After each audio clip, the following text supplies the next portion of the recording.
CRR కంపెనీలో పనిచేసినటువంటి సుమారు 600 మంది కాంట్రాక్టు కార్మికులు భూ నిర్వాసులందరూ కూడా ఈరోజు 3 నెలలు 4 నెలలుగా జీతాలు రాకపోవడంతో వేచి చూసి ఆకలితో ఓపిక నశించిపోయారు. అందరం కూడా మేము ప్రాజెక్ట్ ఆఫీస్ దగ్గర సింగరేణి సంస్థకు సంబంధించినటువంటి డంపర్లన్నీ కూడా ఆపివేయడం జరిగింది. మేము ప్రధానంగా కాంట్రాక్టు కార్మికులను డిమాండ్ చేస్తూ ఉన్నాం.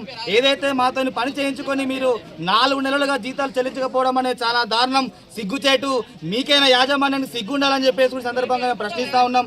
ఇప్పటికైనా యాజమాన్యం కళ్ళు తెరుచుకొని మాకు జీతాలు చెల్లించాలా, పూర్తిగా సెటిల్మెంట్ ఇవ్వాలని చెప్పేసి కూడా మేమందరం కూడా డిమాండ్ చేస్తూ ఉన్నాం. జీతాలు ఇచ్చేంత వరకు కూడా మా యొక్క ఈ కార్మికుల పోరాటం ఏమాత్రం కూడా ఆపము.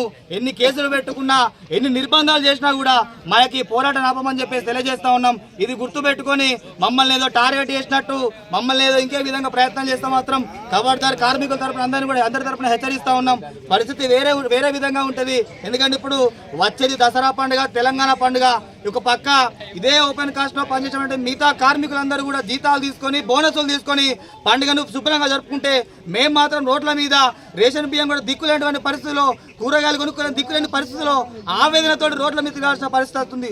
రోజు జిఎం ఆఫీస్ అని, పిఓ ఆఫీస్ అని ఆఫీసులో బట్టి పిచ్చోళ్ళకి ఎదిగాల్సిన పరిస్థితి వస్తుంది తప్ప ఏ ఒక్కరు కూడా ఇక్కడ ఉన్నటువంటి మేనేజర్ కానీ యాజమాన్యం కానీ మమ్మల్ని పట్టించుకోవాల్సిన పరిస్థితి లేదు. అంటే యాజమాన్యం భావిస్తూ ఉంది జీతం అనేది భిక్షం అనుకుంటారు.